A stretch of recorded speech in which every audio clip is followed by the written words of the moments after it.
Hey everyone, today I'm going to show you how to make Steam's offline mode work properly so you can game without an internet connection. So let's get started with this quick tutorial.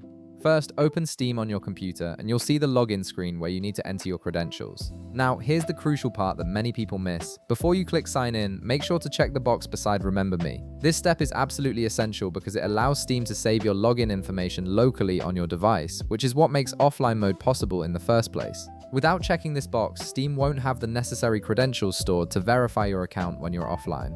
Once you've checked that box, go ahead and click sign in. Next, you'll need to enter the verification code that Steam sends to either your email or phone.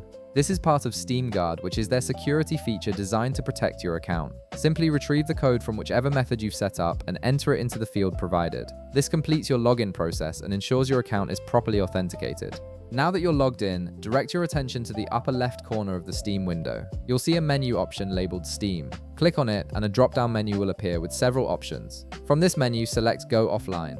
This action tells Steam that you want to switch from online mode to offline mode, allowing you to access your games without an active internet connection. To verify that offline mode is actually working, look at the bottom center of the Steam window. You should see text that says offline mode displayed there. You can also click on this text to confirm your current status. When you do, Steam will present you with a message confirming that Steam is currently in offline mode. This verification step is important because it ensures everything is set up correctly and you'll be able to access your games even when your internet goes down or when you're traveling. And that's it. You've successfully configured Steam to work in offline mode, which means you can now enjoy your library of games anytime, anywhere, regardless of your internet connection status. If this video helped you out, be sure to leave a like, subscribe, and I'll see you in the next one.